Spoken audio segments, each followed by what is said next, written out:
What's going on, people? We are Tottenham TV here, back with another player ratings video. We have beaten Brighton at home to continue our major form back at White Hart Lane. We've won 21 of the last games in Tottenham.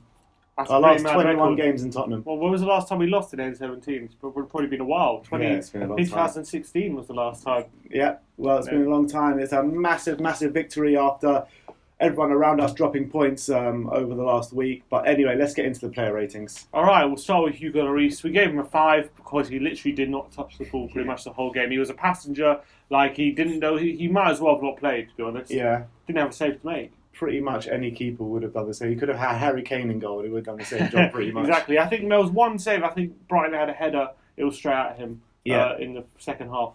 But not much, really. Not much, really. That was it. Moving on to Kieran Trippier, we gave him a 5. I thought defensively he did well, but, Didn't have much competition, did he? No, he didn't. But the thing that we've known about Kieran Trippier is that his strength is crossing it in the box, and we really haven't seen that, never mind this game, this season. No. You're right. He's had a poor season, and these games used to be his bread and butter. Brighton at home used to get a couple of assists or at least look really dangerous. But I don't look. It's not easy when a team like Brighton sits back and defends 10 men behind the ball. But there was a number of times he was in decent positions to get good quality in the box. We have Llorente waiting for him in there, and not one ball found anyone in the box. I think his delivery was woeful, and I thought him and Son didn't link up well on the right hand side. They didn't know what they were doing. They failed to get in behind really, maybe a couple of times throughout the whole 90 minutes, and I think he struggled. I think his passing was a bit off. I don't think he was awful. Like, I don't think he was giving the ball away all the time or anything like that. But he just wasn't penetrative enough, knowing how good Trippier can be at his crossing. We just didn't see the quality. In games like this, when teams put 11 men behind the ball, you're relying heavily on your crosses into the box, especially when Llorente is in there. So if you don't have those good crosses in the box, then it's going to be tough. And it proved that. We didn't get that goal. We needed that moment of magic in the last minute. In defence of Trippier, one thing I would say is we didn't get enough times. We didn't get enough players in the box. We would have only rely on Llorente. Yeah. And it was easy for Brighton to defend. If we would have flooded the box more, maybe he would have got more joy. But saying that, it's just crossing wasn't good enough at the end of the day. Yeah. All right, next up, Danny Rose. We gave him an 8. A lot of people giving him their man of the match. I thought it was a brilliant display by him. He was a constant thorn in Brighton's side. He was getting up and down that left-hand side. Signs again that Danny Rose really is coming back to his best, I feel. Defensively, that challenge on Andone in the first half, where they had pretty much one of the only breakaways. That was actually a match-winning challenge, because if that goes in, we're struggling, because we only got that... a goal in the last minute. Yeah. We could have walked away with that game with just a draw, a point. But Danny Rose saved the day, and I thought he was brilliant all day long, getting up and down. And even when he moved to the left-hand side of midfield, when Davis came on, I thought he looked good. I thought he was beating his man time after time. It was impressive. One thing that probably let him down a tiny bit was his delivery in the box. A number of times it was a bit disappointing, but I thought he looked really threatening, and I thought he just contributed to our play a lot more than, say, Trippier did, I felt. Yeah. Moving on to Jan Vertonghen, we gave him a 7. I thought, standard display from Jan. Didn't really get tested too much, but, always that calm, composed presence at the back and spraying passes out from the back. I thought he did well, but not too much of note, to be honest. Yeah, him and Toby were literally playing like midfielders the whole game. I think most of the game, all 10 players, outfield players, were in their half. And he was there trying to pick passes out. He had a few shots as well. And I think in these kind of games, when Brighton sit 10 men behind the wall, you're going to need your centre-backs to kind of push up as much as we did. We took a lot of risk, but we knew Brighton didn't have anything going forward. And Jan Vertonghen was good. Was good. And moving on to Toby Alderweireld, we also gave him a 7, and he was even more attacking than hit the post. Vertonghen. He hit the post a couple of times. A lot of the times, he was literally on the edge of the penalty area trying to pick the lock. He was like an attacking midfielder, like playing the Eriksen role.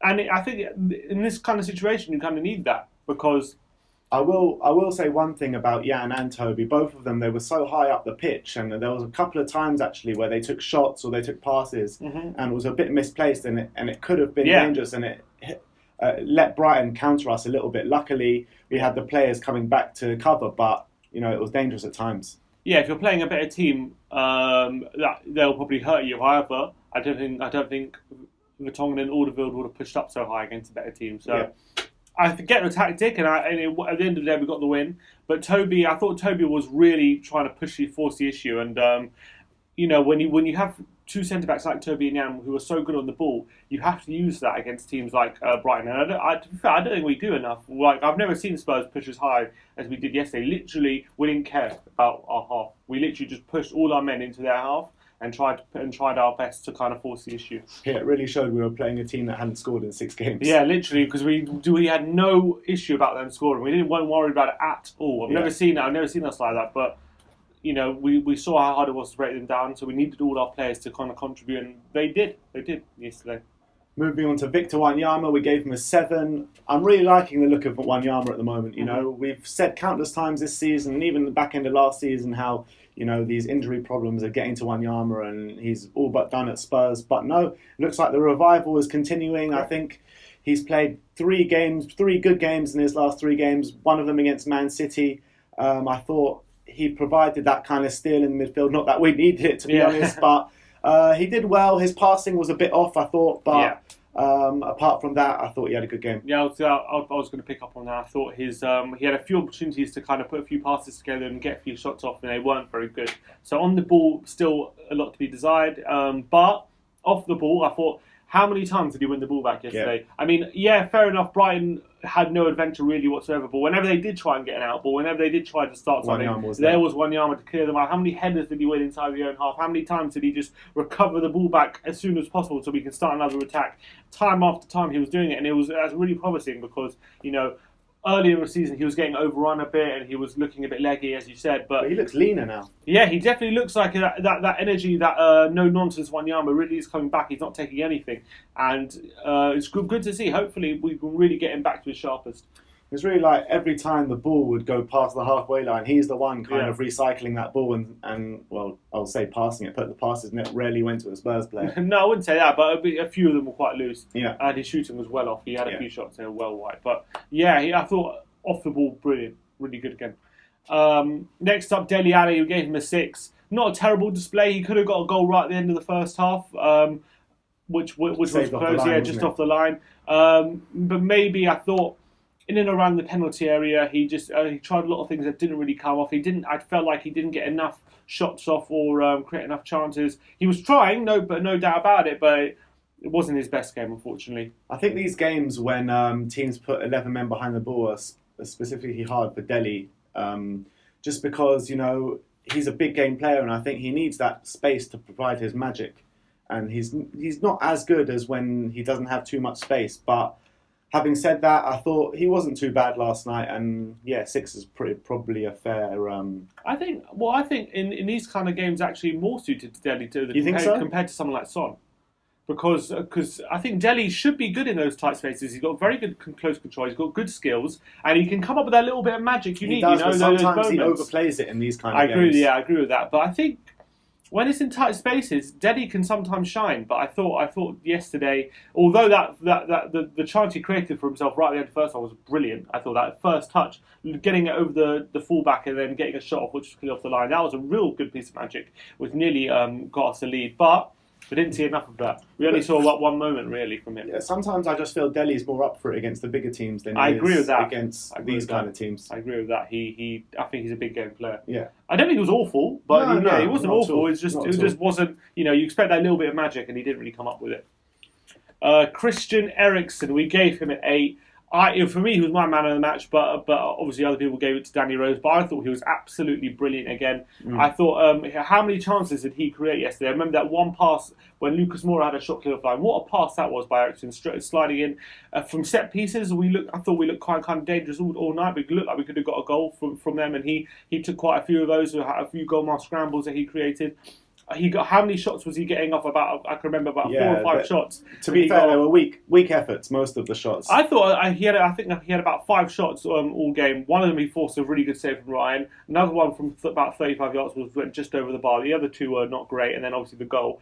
Did you see his post-match interview? He was like, "Yeah, it took me many shots, but we got there in the end." Yeah. Well, Pochettino said in the second half it was a tactic that they deployed to kind of get more shots off outside the box because Brighton was sitting so deep that it was going to be hard to break them down. So we're going to have to find something special, and exactly what paid off for us. And I thought yesterday, he was the only one really that looked like he was going to create something. And every time we got the ball, he got the ball. I felt in and around the box. I felt like he was going to create something, and I thought he created numerous chances. He tested Ryan a couple of times. And I just thought he was creative hub of the team. He's the one that kept everything ticking. He's the thing that kept the ball moving really quickly. I thought he had a really, really good game. Yeah, he did have a good game, and as you said, he was pretty much our only creative outlet on the night. Yeah. So everyone's banging on about how Christian Eriksen wants to leave and how he hasn't been playing well, but last 2 or 3 games he's been excellent. Yeah, exactly. And I thought, another good display, and him stepping up right at a really important time for us as well. Shouldn't be understated. How many times Burnley this season? Palace a couple of years back. No, I'm saying, and also Inter Milan late on. He scored quite a few late goals this season. And that goal that Etihad as well when we won 2-1. He scores big goals in last minutes. He pops up with them. I'm saying this season especially, he's come up with quite a few late winners. So it shows at those moments he can just have that composure and that ice cool mentality to just stick one away for us. And he's a special player we shouldn't be thinking that it will be easy to replace. In games like this, we need that moment of magic, and what better man than Christian Eriksen? Yeah, he's the man that pops up most times in the last minute. Eriksen's the man.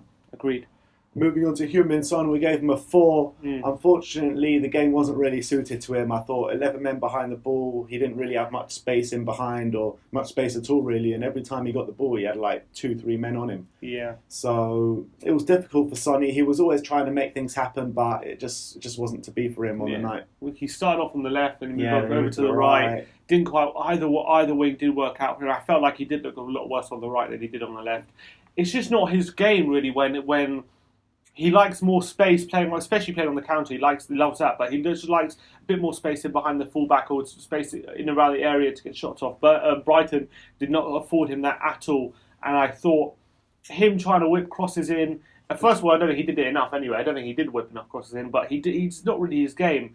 And he struggled. He struggled big time. I don't know if he looked tired or what. I don't think that was the issue. I don't think it was just wasn't his type of game, and he did struggle big time. Him and Trippier didn't link up well at all. Whenever they were trying to link up, it always fell flat. And it was just one thing I would criticise him for is he's such a good long range shooter. Didn't have enough shots. Didn't have enough shots at all. Didn't test right. I don't think he got one shot on target. He had that one chance right near the end, about 15 minutes to go inside the box. He swiveled and shot, which just went over the bar. That was probably his only chance in the whole game, which could have stuck it away, but.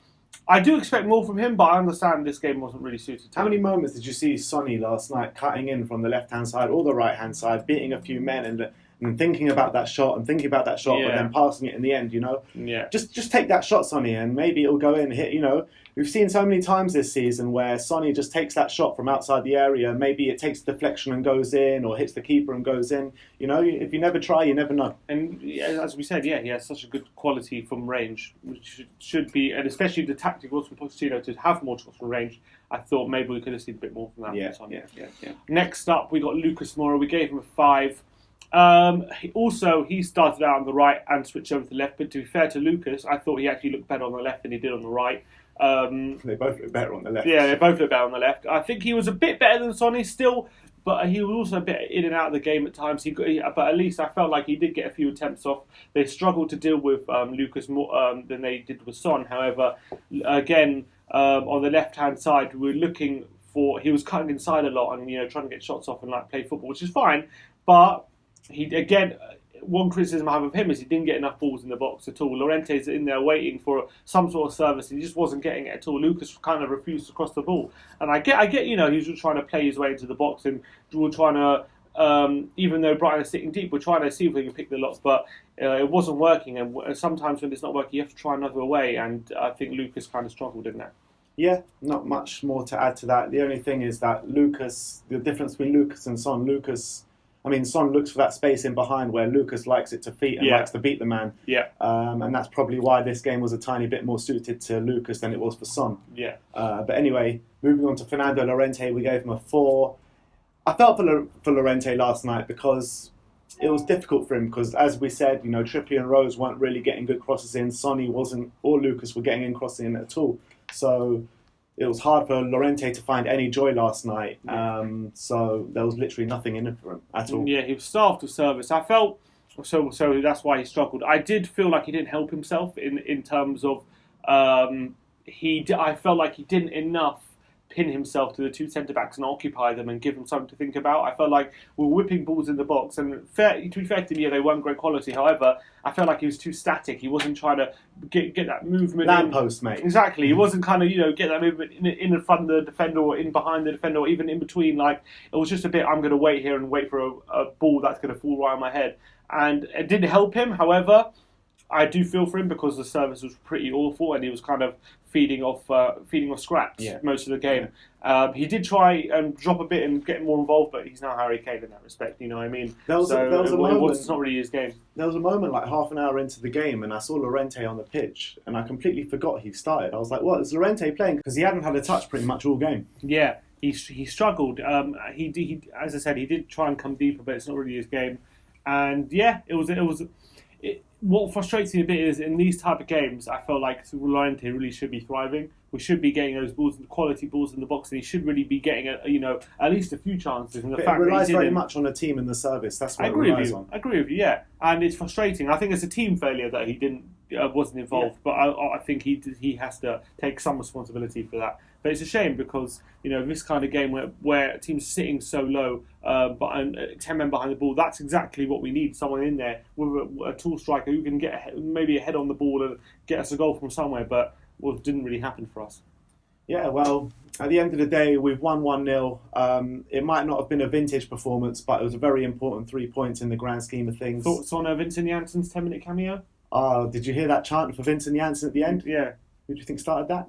You, of course he started it. But yeah, I mean, it was nice to see him. He didn't pull up any trees or anything. It wasn't terrible. It wasn't great. He nearly scored because Everton that shot and it nearly rebounded to him. It was Seems if he would have scored. Yeah, it would have been unbelievable. He got a great ovation, which is nice from the Spurs fans. Yeah. Considering we haven't seen him for over a year, probably maybe even 2.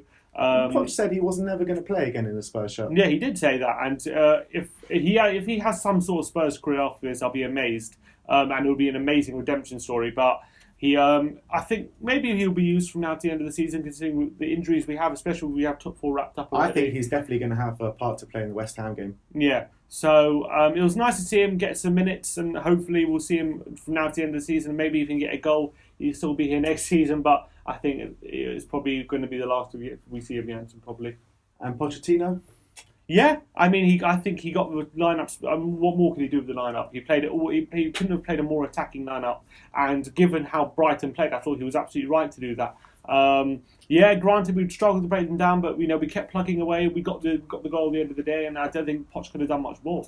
It was kind of evident that we didn't have options off the bench because Poch left it very late to change it. Yeah. There was no one really on the bench that could impact the game, and so Poch couldn't really do much more, could he? Only thing I would maybe say is he could have, when he saw Llorente was struggling up front by himself, maybe he could have switched up, maybe put Son up there with him, give the centre back something else to think about, or maybe bring on Janssen a bit earlier. But other than that, at the end of the day, we did get the goal. His tactic worked. He said, look, let's take more shots from outside the box. You have the quality to put one in from 25 yards. And where was the winner? A 25-yard winner, a shot from Eriksen. So you got to say he got it spot on. And look, we won 1-0. We're now top. We're now third, 4 points above fourth. Arsenal have to go to Wolves and get something today if they're gonna have any chance really of challenging.